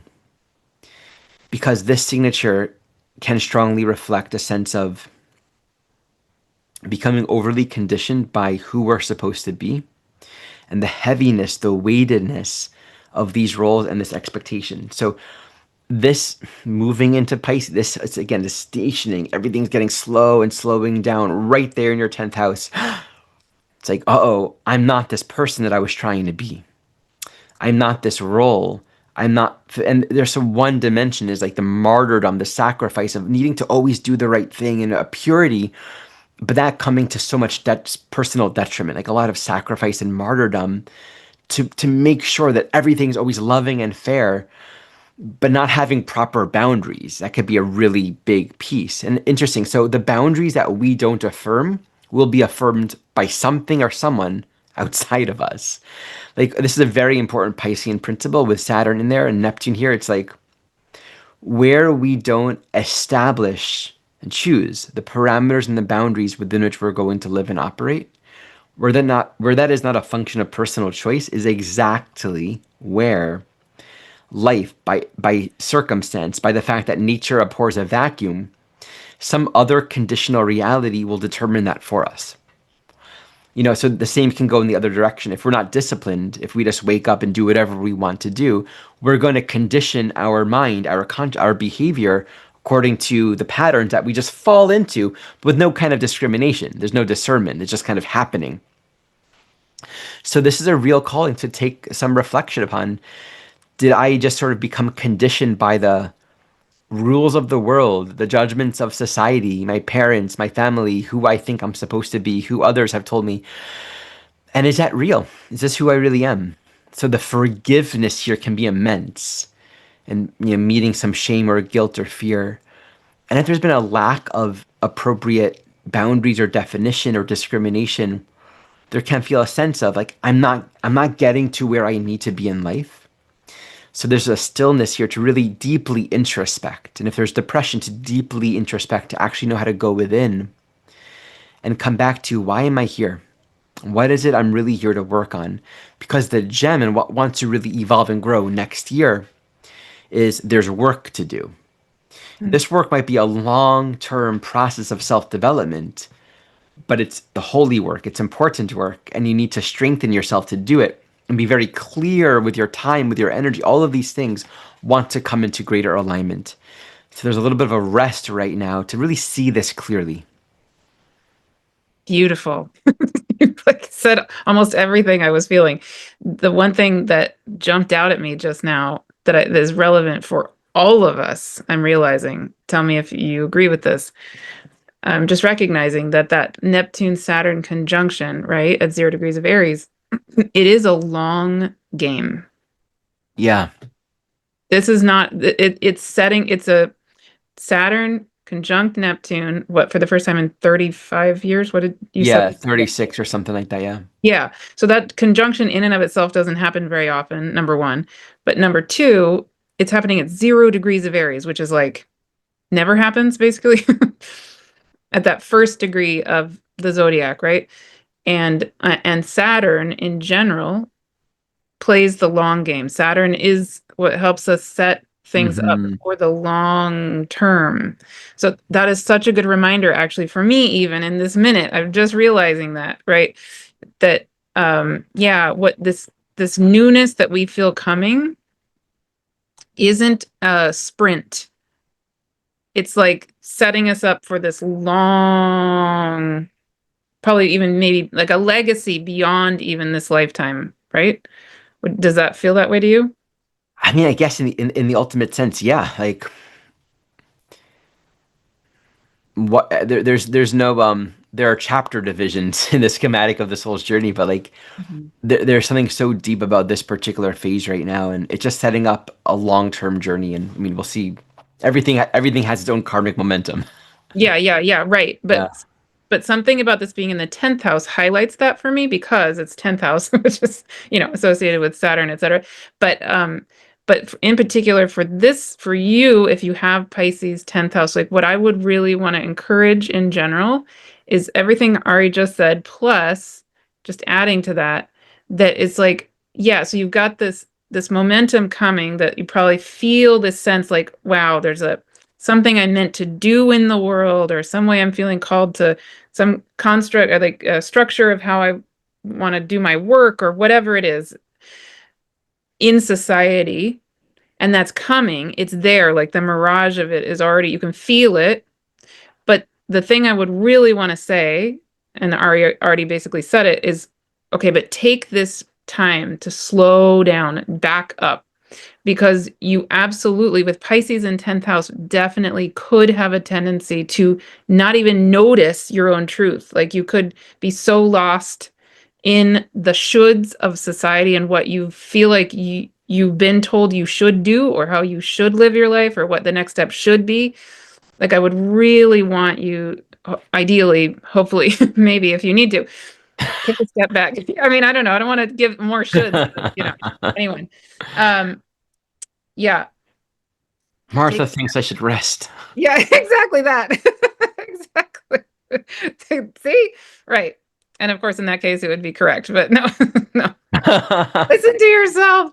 Listen to yourself. Yeah. Take a step back and really feel it. Like, again, what's that essence of the light of you? You are this is what my guides keep saying. You are, we all are, the the infinite possibilities of the true structure of what light is, right? So it's like literally infinite possibilities of what you maybe are being called into in this next phase. So take this time to feel that infinity, like literally Pisces, infinity, right? Neptune in Pisces, infinity.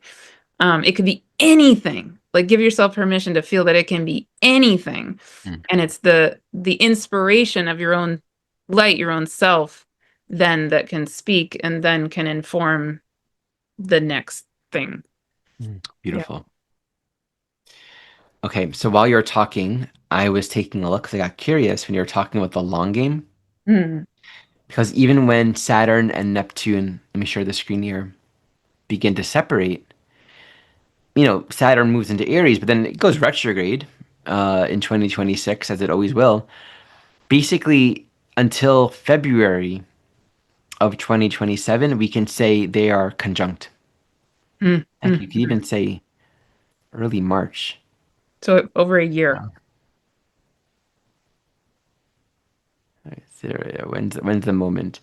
They officially passed that 10-degree orb if you want to be exact about it, which I'm not usually exact about it, but hey, yeah, March. So, I mean, they get within 7 degrees of each other at the apex of Saturn's retrograde just before it goes direct. So, I mean, they're going to be in this very tight new phase, which really speaks to a lot of newness and subjective development. Like you don't really know where it's going throughout all of 2026. It's new, but it doesn't mean it's defined. It's clear. Right. It doesn't mean we understand it yet. Yeah. And you know what this is reminding me of, Ari? This is a little technical-ish, but for people who maybe are a little advanced with astrology, and or if even if you're not, just listen to the feeling of this and don't worry about the technicalities. I remember a reading you did for me when I was having my secondary progressed new moon, and the the new moon, the progressed moon phases are similar to a Saturn cycle, right? So it's a similar kind of rhythm to it. And I remember at the time you said to me, yeah, you're having this progressed new moon now, which is cool. And don't expect to actually be able to see anything Right. Right. manifesting for like until like the first quarter of this, which takes a few years. And guess what? You were right. Like a few years later, I was like, oh, wow, he was completely correct. Right. Right. So I'm realizing it's a similar, might be, maybe. I mean, I don't know. We don't know. We'll see. But yeah, that we maybe need to be patient. Right. Hmm. Absolutely. I mean, there are other things in transit that say there's also an immense acceleration happening next year. Yes. It's Yes. Uranus stuff, but Uranus. Yeah. Yeah, I mean, there's a new there's a clearing. That's the whole point of this analysis. Like this is a completion of a cycle, such a deep culmination, a letting go, allowing something old to come into resolution, and then we're just going to be like a little seedling sprouting up from the earth, not yet knowing how to do this new thing. So there's Mm, going to be a new phase of discovery, but the quality of newness will be very evident for us. mm, All right, let's go into the 11th. So here we're dealing with two dimensions. Both 11th house corresponds to community, our associations, those that we're in resonance with, but also speaks to the ongoing process of continual liberation from the precedent, from the known. And I always like to give a little explanation for why those two are associated with the 11th house. Because we're always going to naturally resonate with other people that share a similar vibration. So if we're kind of operating within a particular mental paradigm, the world that we see, the matrix that we're living in, we're going to find other people in that paradigm and relate to them there.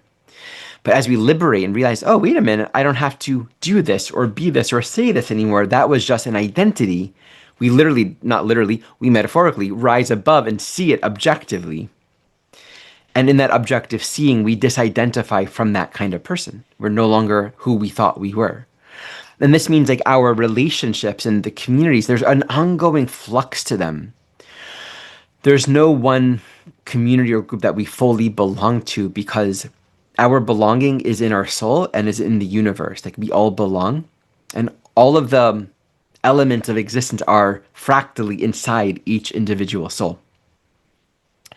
So there's a calling right now with this slowing down to really see what are the ways in which we may be conditioned by an identity, a sense of belonging, who we think we are. This can be our political party, our religious group, the friends that we want to fit in with, the paradigm that we're existing within. There's an invitation in this to really recognize, am I suppressing something for the sake of belonging? And on the other hand, there can also be the sense of, I don't know where I belong. I'm just like floating. I'm like an alien floating through life, and I don't know where to go. Who are my people? Where is my tribe? I feel like an outsider wherever I go. These are kind of like two extremes on two sides of the same coin. Feeling like you don't have any friends, you don't resonate with anyone, or the sense of like, I'm just hiding in the group, in the community, and I'm just adopting and merging, but I don't really know if it's who I am. I don't really know who I am. I'm just becoming who I'm supposed to be. So there's a getting still, almost like letting go of the idea of other people, letting go of the idea of community or friends, and just coming back to what is my essential vibration when I'm not judging it? Who am I when I'm not trying to be someone? This is not about the 10th house defining our role and our place in society. There's a very defined quality in the 10th that's all about clarifying definition, parameters, responsibility, purpose. This is literally in the 11th house, not about that. It's who am I when I am not any of that, when it's not the body, it's not my social role, it's not what people think of me, it's not my affiliations. What's there? Who am I? And so there's a sort of opening of a paradigm, a way of life, a way of being that perhaps reflects a vision of the future, a utopian possibility that maybe as a child you dreamt about, where things are simply a lot better. Because the 11th house dynamic reflects where there can be a lot of old ways of thinking.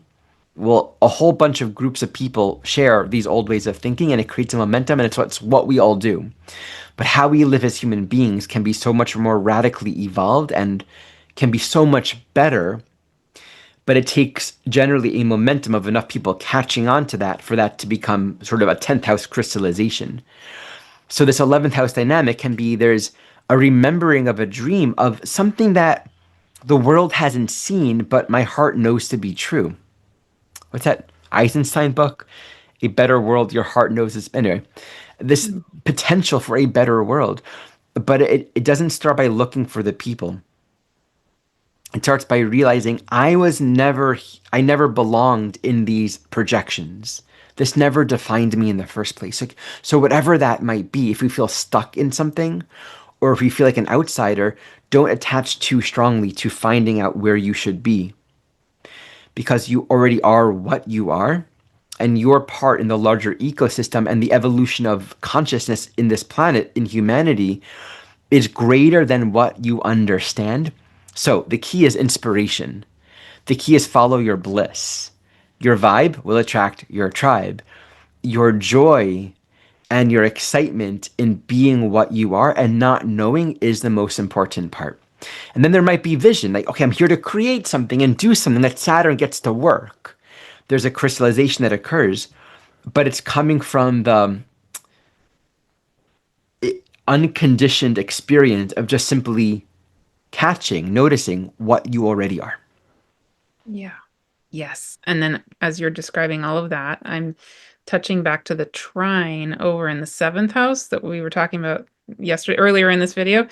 Um, and I had a really big personal aha as we were having that conversation in the seventh house that I think is relevant over here in the 11th house, right? Because seventh house is equal relationship, 11th house being group relationship. And so what I'm feeling with both of them is this opportunity also for radical forgiving and like Mm-hmm. radical forgiveness of ourself, but radical forgiveness of the other, and this coming back to unconditional love, right? That so I can imagine here in the 11th house, we have Pisces in the 11th house.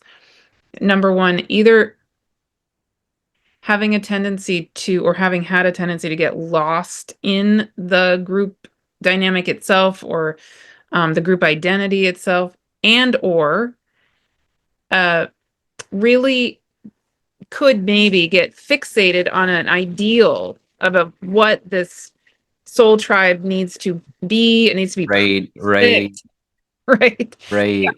Just like over in the seventh house, Pisces in seventh house can want the relationship to be perfect or the partner to be exactly what you want. Mm, And so we were talking about in seventh house, this opportunity to essentially fall back in love with yourself and fall back in love with the other, whoever that happens to be, a friend, a lover, whatever.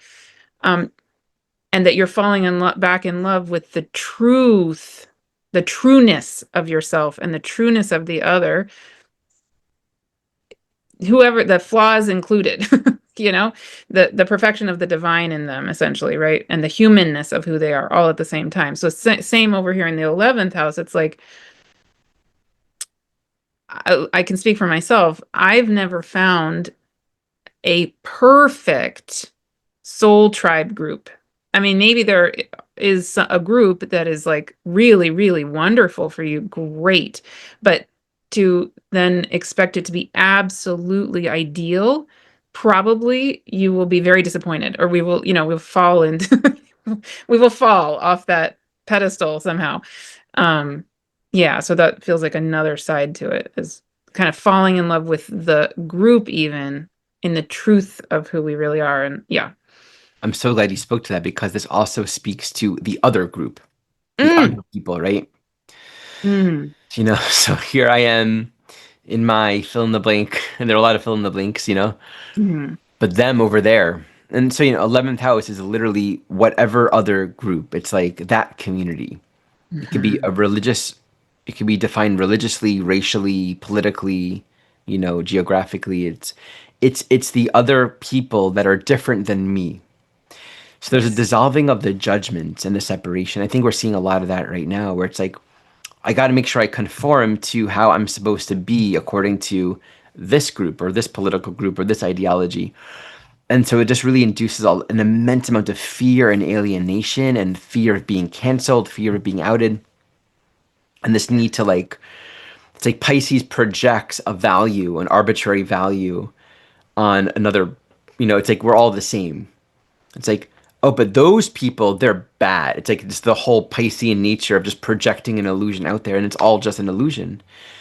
And so there's a way of being where I think this new cycle, if we're really open to it, wants to support and nurture the truth of unity, of collaboration, of inclusion, of sharing, where there's a natural movement of humanity dropping these judgments, Yeah. learning how to embrace our differences. Because, like, there, Aries is not the same as Taurus. Andromeda is not the same as whatever, like these different, the asterisms and the star clusters and the galaxies, they're all have their own individual nature, but they're all here. They're not warring with each other as far as I'm aware. And so there's a higher intelligence here where we all just get along. It doesn't mean we're like buddy buddies, but like a key quality for the 11th house is a good teaching for us to understand that really brings it together is friendliness. Mm. Friendliness is it's not artificial. It's a real expression of kindness. We're all neighbors until we respect each other, and then we share where there's a need to share, and we're available. So it's like you're you, I'm me, but we're also here, and we're also we. That respect is key to the 11th house. Yeah. And if we do the division thing, I think what I'm feeling in my body is essentially we end up feeling like I can't be myself. If I'm actually, so intensely judging that thing over there in some way, even if I'm not conscious of it, it's boomeranging right back at me. And so Absolutely. there's a sense of some kind of rift in myself, right? Which I don't want to do to myself. So yeah, I want to feel that I'm completely perfect being exactly who I am, whatever that is. And that's what I really, yeah, that's the forgiveness, that's the unconditional love. Um, yeah. All Mhm. right. Would you like to lead us with the 12th? Sure. Okay, Pisces 12th house. Wow. Oh, I forgot to record it, Martha. Oh, are you not recording? Oh my God, did you do that? Wait. I did it again. Now I'm Ah, you did recording. it again. Oh my God. All I right, just next time. remembered. Yeah, I'm This, recording. Right. yeah, this is Ari Crack. I wanted to try this again and give it a little more space for your reaction instead of just telling you right away that I actually am recording. So thank you for allowing me. Yeah. But now that's called Ari crying wolf. So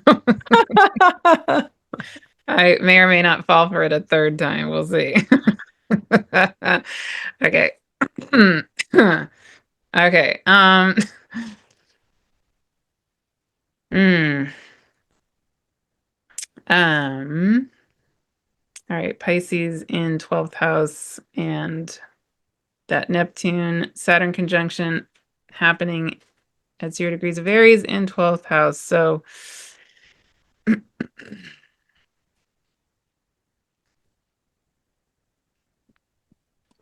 yeah, I mean, what comes up for me immediately is radical forgiveness to the nth degree, to the nth degree. Um, and also I mean, this is sort of similar to ninth house, right? But different in the sense that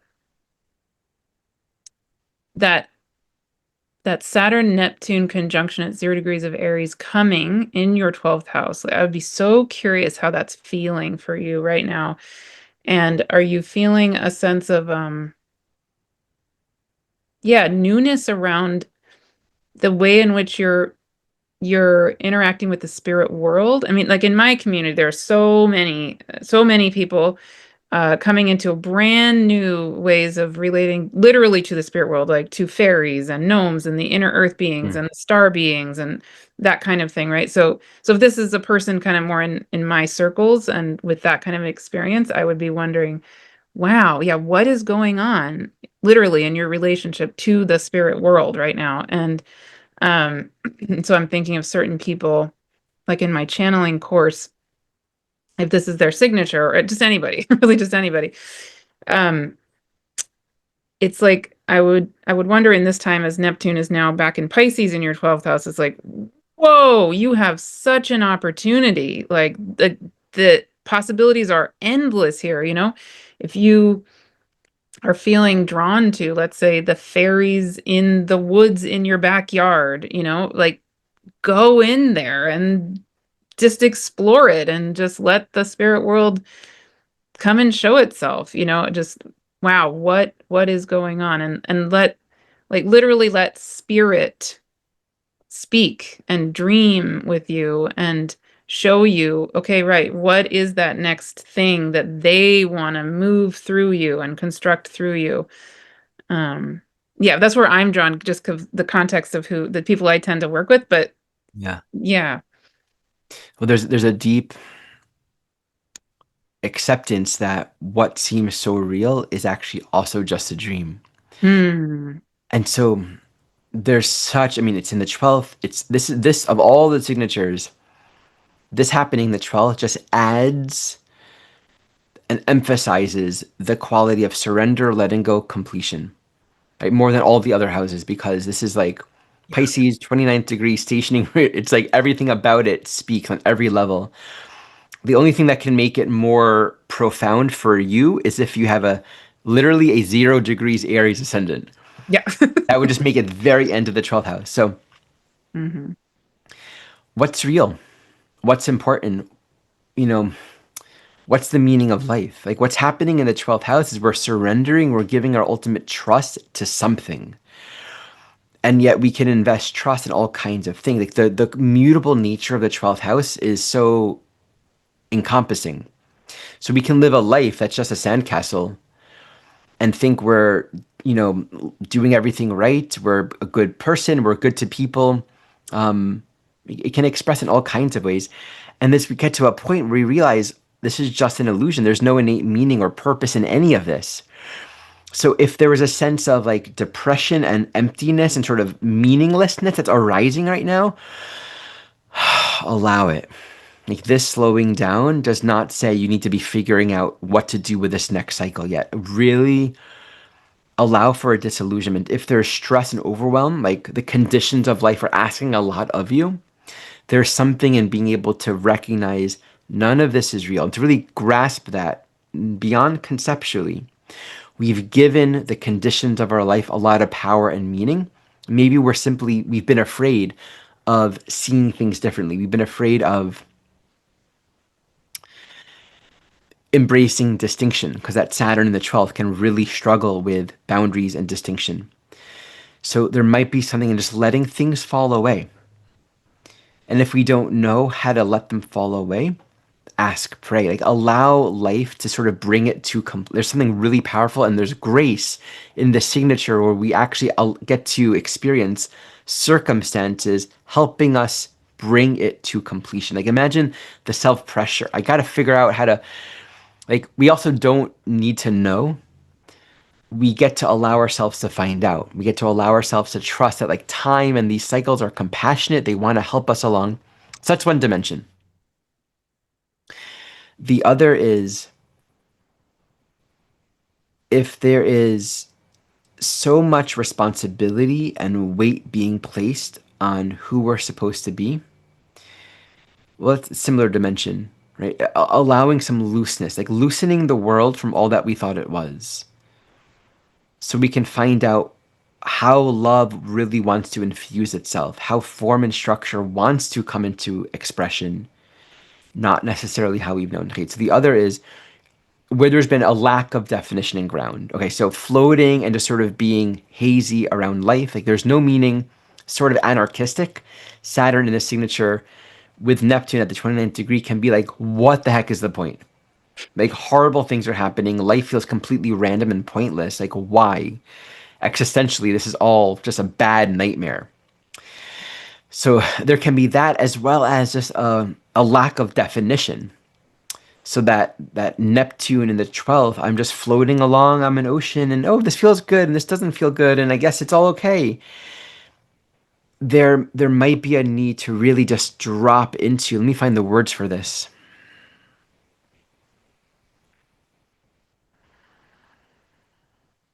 Why are you here in a body? What's the point of your life? Because you can do all of that without incarnation. And there can be a bypassing in this signature that we might be meeting where we haven't been allowing ourselves to bring more agency and purpose and definition into spiritualizing our life. Like it's again, you wake up and you can do whatever you want to do with that day. What are you doing with your time? It's like giving false meaning and investment in something that is meaningless, or not investing any kind of meaning. And that's a tricky balance, right? It's like we can suppress our actual spiritual connection with a lot of rules and ideas of what we should do, but it's all a way of kind of protecting ourselves from the void. Like I'm gonna create a dream reality that makes me feel like I'm not lost and wandering and kind of aimlessly, helplessly floating through space. Or I'm just gonna offer no discernment, no definition, just kind of go with the flow. But then it's like we absorb anything that happens, and life defines for us randomly almost what happens because we're not bringing any agency. So that discernment point, what is the truth? What is your will for me? How can I live a meaningful life? So those are thoughts that I have about that. Yeah, it's interesting you keep using the word will, and yeah, because this person probably would have an Aries ascendant, right? So Maybe. yeah, Oh wait, if it's in the yeah, yeah, most likely. Yeah. yeah, almost definitely, I think. Yeah. Yeah, so I keep feeling that and feeling how it's like something about, yeah, so if you have Pisces 12th house and an Aries ascendant, which is likely, then it's like I want to encourage you to take this time as Neptune's going back into Pisces to really soothe your nervous system, to really, because that Aries ascendant, not necessarily, but can be an energy that would be an energy in you that's like could be impatient or wanting to move ahead or get the thing done, or yeah, wanting, to kind of rush in some Hmm. way. Right. Um and I'm speaking as a South Node Aries, Venus Aries over here. So it's like I'm not blaming anybody at all. And to have such strong Neptunian Piscean energy over there in your 12th house, it's really, and stationing in Pisces, really giving that Aries part of you an opportunity to just feel, oh, it's okay. Like you can let go. Um, and to know, like Ari's saying, yeah, it will come. Like the change is coming, the newness is coming, and part of the healthy way of moving into Aries, even the 0 degree Aries for all of us, is that it comes out of time in Pisces. Right. Yeah, Yeah. Yeah. All right. Martha, thank you so much for doing this with me once again. I really appreciate it and enjoy it. of course. Once again, check out the description for all of my links, Martha's links, her YouTube channel, her website, and the EA conference, which has probably begun just as this video is being posted. You can join now. You can also purchase individual passes. Thank you all so much for watching.